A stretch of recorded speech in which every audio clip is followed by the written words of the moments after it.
Hi, welcome back. Continuing with our videos on the Odyssey, I thought today we could look at women as key characters in the Odyssey. This is a really good way of thinking about key scholarship and setting up your revision, because women appear at key points throughout the epic, and also it's quite a controversial topic. It's something where ancient audiences and modern audiences are going to be quite different.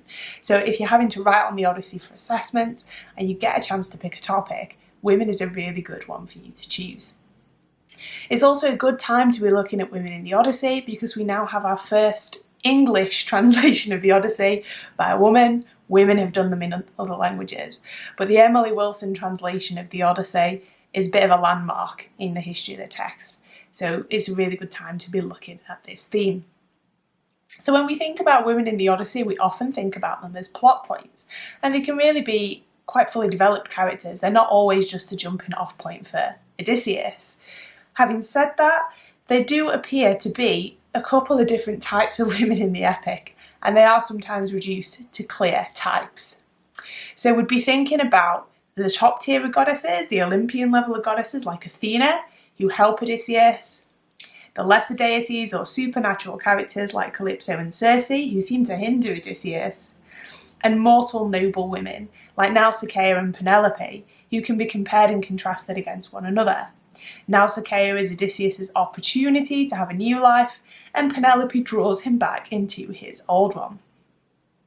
So the first woman we meet Odysseus with is Calypso.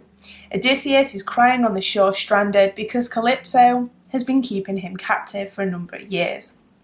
What's important to note about the kind of lesser deities, if you like, the Calypsos and the Circes, is that they live outside of a society.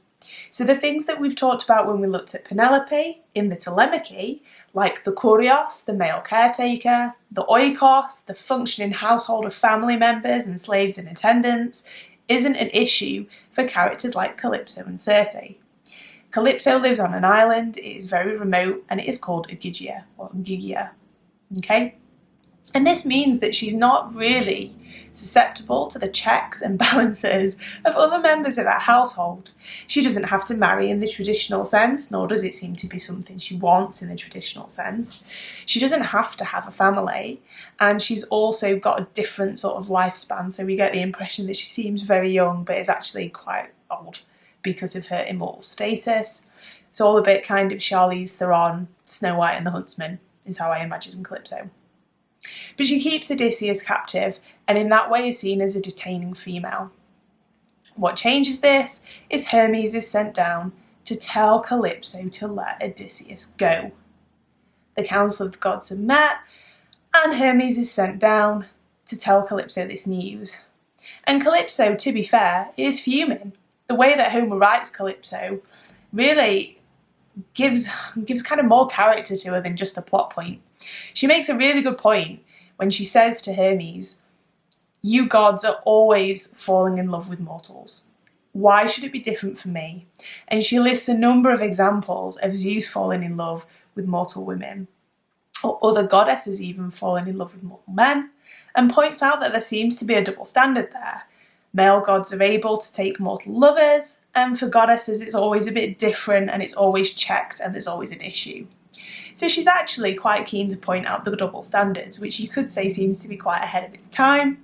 You could argue that the other way and say she is an unusual character who doesn't fit into a society. So she perhaps presents a really radical view anyway.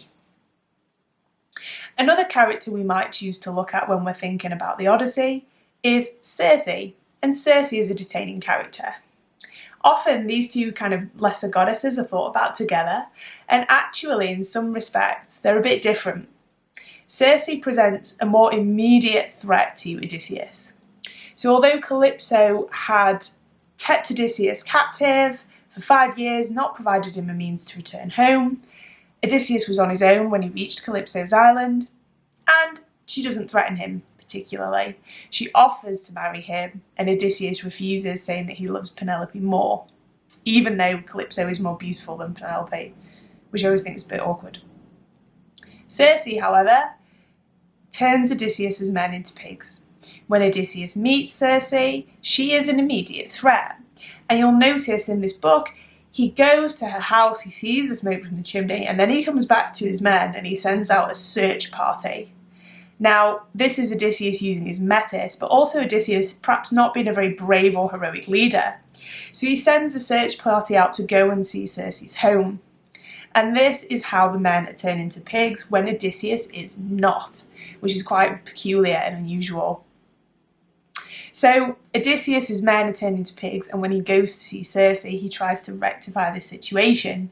It conveniently coincides with Odysseus sleeping with Cersei, I have to say, and that's how he charms her and beguiles her into allowing his men to go. Again, Hermes' intervention is really key in the Cersei episode. So whereas Hermes had appeared to Calypso and told Calypso to let Odysseus go, Hermes appears to Odysseus on the mountainside and he gives him some mole in order to kind of ward off Cersei's magic. So he makes him immune to her magic. However, note here, Odysseus' status in the story is higher. He's the one having a consultation with Hermes. He's the one who's presented as the hero who saves his men. And that's because Odysseus tells this part of the Odyssey. In Book 5, we have the epic narrator telling us about Odysseus' wanderings, and so the Calypso episode is perhaps in some ways slightly less fantastic. In Book 10, we have Odysseus telling his story to the Phaeacians still. And so for that reason, Cersei seems to be a little bit more dangerous, a little bit more intriguing, and perhaps even more enamoured of Odysseus. These are really interesting episodes to compare because of the difference in narration, and I'm going to do that in another video that I'll link below on Odysseus as a storyteller.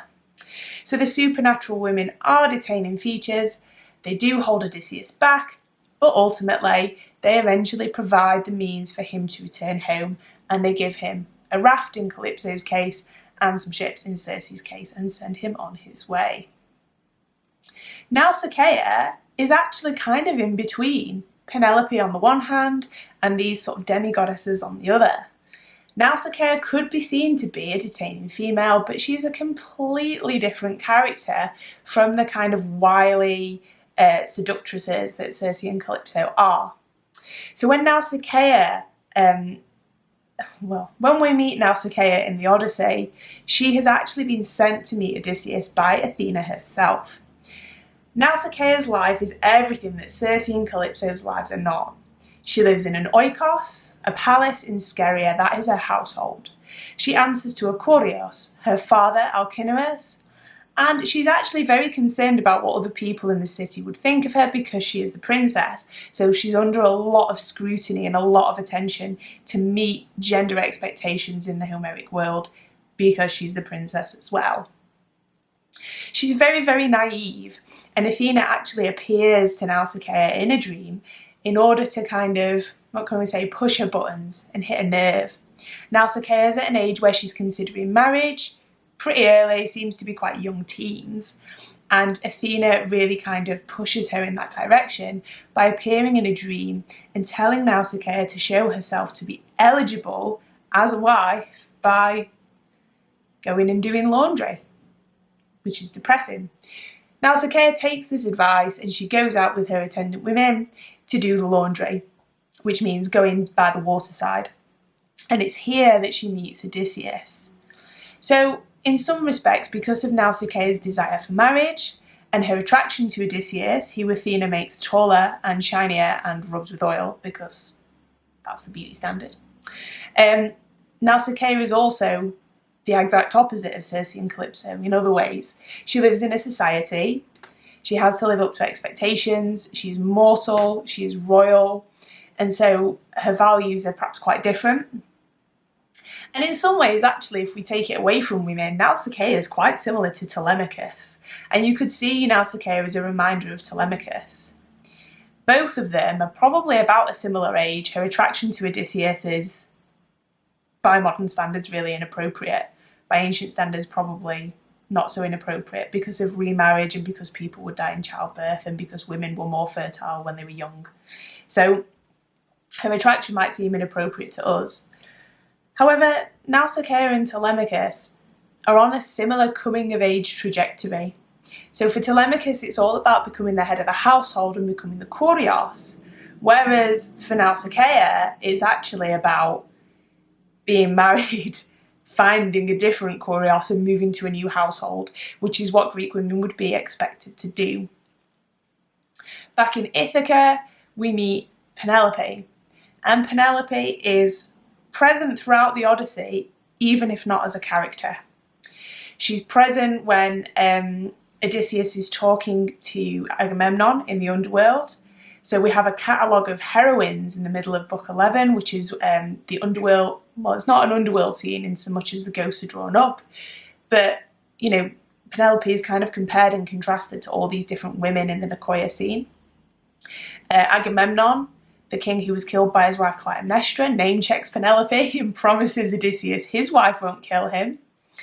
And we've seen her in the Telemachy. She is a driving force for quite a lot of the epic, even when she isn't around. Her cunning and her metis in tricking the suitors shows that she and Odysseus are very similar, and I'll explore that more in a future video that I'll link below. And she's also trying to keep a guise of maintaining expectations. So she's weaving a burial shroud, she's keeping the suitors happy, and she's trying her best to be a good single mom. If you want to explore some scholarship on this topic, Emily Wilson makes the case that there is female empowerment in the Odyssey, but it only applies to the goddesses and to the immortal women, and not to mortal women like Penelope and Nausicaa. And you might choose to argue against this. I think you could make a really good case for Penelope being a sign of female empowerment. And even if Nausicaa is not that sympathetic to a modern audience and doesn't always get it right, she also shows a bit of worldly wiseness, and I'll talk about that more in the hospitality video linked below. I hope that was helpful for you and that you enjoyed today's video. Don't worry, I will be looking at the women in Ithaca like Eurycleia and the nurses in a future video on Odysseus's recognition scenes. Until then, don't forget to like, share and subscribe to keep the channel going. And if you're really interested in classics and classical art, take a look at my Redbubble store. There's plenty of gifts and merchandise on there for you to have a look at. Thanks.